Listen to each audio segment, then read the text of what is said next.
ഇന്ന് ഞാനിവിടെ പറയാൻ പോകുന്ന വീഡിയോയിലെ വിഷയം എന്തെന്ന് വെച്ചാൽ, പണ്ടൊരു ദിവസം കുബേരൻ ശിവഭഗവാനെയും പാർവതി ദേവിയും താമസിക്കുന്ന കൈലാസ പർവ്വതത്തിൽ ചെന്ന് ശിവനെയും പാർവതിയെയും തൻ്റെ വീട്ടിലേക്ക് വിരുന്നിന് ക്ഷണിച്ച ഒരു കഥയെപ്പറ്റിയാണ്.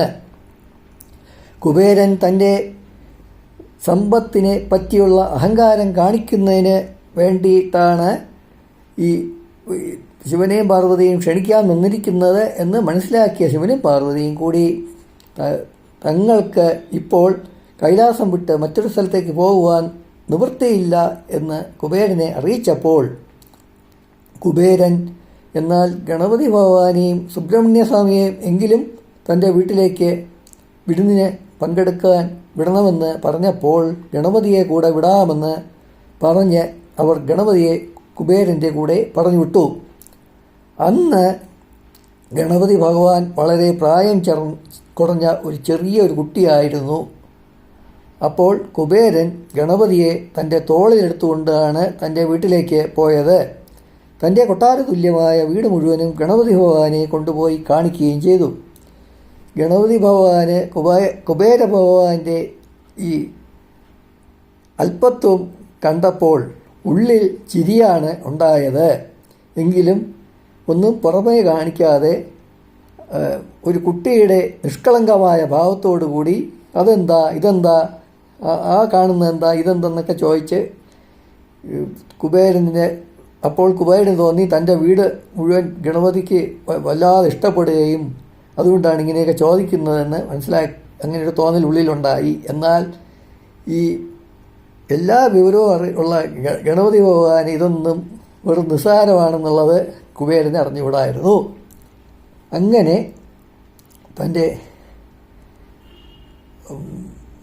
കൊട്ടാരം കാണിച്ചതിന് ശേഷം ഗണപതി ഭഗവാന് മുന്നിൽ പലതരം പലഹാരങ്ങളും മറ്റും കൊണ്ടുവന്ന് കുബേരൻ വച്ചു കൊടുക്കുകയും ചെയ്തു. ഗണപതി ഭഗവാൻ അതെല്ലാം വളരെ നിഷ്പ്രയാസം ഭക്ഷിക്കുകയും ഇനിയും ഭക്ഷണം വേണമെന്ന് ആവശ്യപ്പെടുകയും ചെയ്തു. കുബേരൻ കൊട്ടാരത്തിൽ ഇനി ഗണപതിക്ക് കൊടുക്കുവാനായിട്ട് യാതൊരുവിധ ഭക്ഷണവും ഇരിപ്പില്ല എന്ന സ്ഥിതി ആണുണ്ടായത്. ഉടൻ തന്നെ കുബേരൻ കൈലാസത്തിലേക്ക് പോവുകയും തൻ്റെ ഇപ്പോഴത്തെ ദുഃഖകരമായ അവസ്ഥ ശിവപാർവതിമാരെ അറിയിക്കുകയും ചെയ്തു. അപ്പോൾ അവർ കുബേരനോട് പറഞ്ഞു, നിന്റെ അഹങ്കാരം വെടിഞ്ഞ് ഗണപതിക്ക് എന്തെങ്കിലും വിഭവങ്ങൾ കൊടുക്ക്, അത് തിന്നുമ്പോൾ ഗണപതിയുടെ വിശപ്പ് തീരും എന്ന് പറയുകയും ചെയ്തു.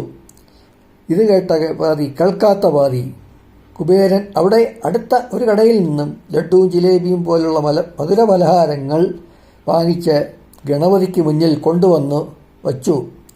ഇത് തിന്നു കഴിഞ്ഞതും ഗണപതി ഭഗവാന്റെ വിശപ്പ് ഉടനെ തന്നെ തീരുകയും ചെയ്തു. അപ്പോൾ ഇന്നത്തെ കഥ ഇതാണ്. ഇനി ഞാൻ ഇതിനു മുമ്പ് ഇട്ടിട്ടുള്ള ക്ഷേത്രങ്ങൾ സംബന്ധമായ വീഡിയോകൾ കണ്ടിട്ടില്ലാത്തവരുണ്ടെങ്കിൽ അതെല്ലാം കാണണമെന്ന് താല്പര്യപ്പെടുന്നു. സബ്സ്ക്രൈബ് ചെയ്യണം, ലൈക്ക് ചെയ്യണം, കമൻറ്റ് എന്തെങ്കിലും ഉണ്ടെങ്കിൽ കമൻറ്റ് ചെയ്യണം. ഇന്നലെ തൊട്ട് മുമ്പിലത്തെ വീഡിയോ ആയി ഇട്ടത് ക്ഷേത്രങ്ങളുടെ വീഡിയോ അല്ല. എൻ്റെ ജീവിതത്തിൽ എനിക്ക് തിരുവനന്തപുരം കോർപ്പറേഷനിലെ ഉദ്യോഗസ്ഥരുടെ അലംഭാവം മൂലം എനിക്ക് ഉണ്ടായ ഒരു കഷ്ടതയെ പറ്റിയാണ് ഞാൻ ഇന്നലെ ഇട്ടിരിക്കുന്ന വീഡിയോ. അത് കണ്ടിട്ടില്ലാത്തവരുണ്ടെങ്കിൽ അത് കാണണം. അത് കാണുന്നവർക്കെല്ലാം ഇത് ഉപകാരപ്പെടും. ഭാവിയിലേക്ക് ചില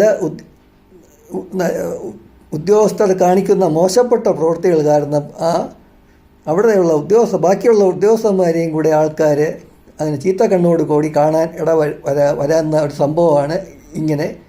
ഇതിൽ കൊണ്ട് ഈ അനുഭവമൊക്കെ വരുമ്പോൾ ഉണ്ടാവുന്നത്. എന്നും വച്ച് എല്ലാവരും ചീത്ത ആൾക്കാരൊന്നുമല്ല, നല്ല ആൾക്കാരും ഉണ്ട്. പക്ഷേ ഇതുപോലുള്ള സ്വല്പം തല്ലിപ്പൊളി ഉദ്യോഗസ്ഥന്മാരൊക്കെ ഉണ്ടെങ്കിൽ അവർ ബാക്കിയുള്ളവർക്കും കൂടി ചീത്തപ്പേരുണ്ടാക്കും എന്നൊക്കെ കൂടിയാണ് അത് ഇന്ന് മനസ്സിലാക്കേണ്ടത്. അപ്പോൾ ഇന്നത്തെ വീഡിയോ കഴിഞ്ഞു. ഇനി നാളെ പുതിയൊരു വീഡിയോയും കൂടി ആയിട്ട് ഞാൻ വരുന്നുണ്ട്. അപ്പോൾ നാളെ കാണാം.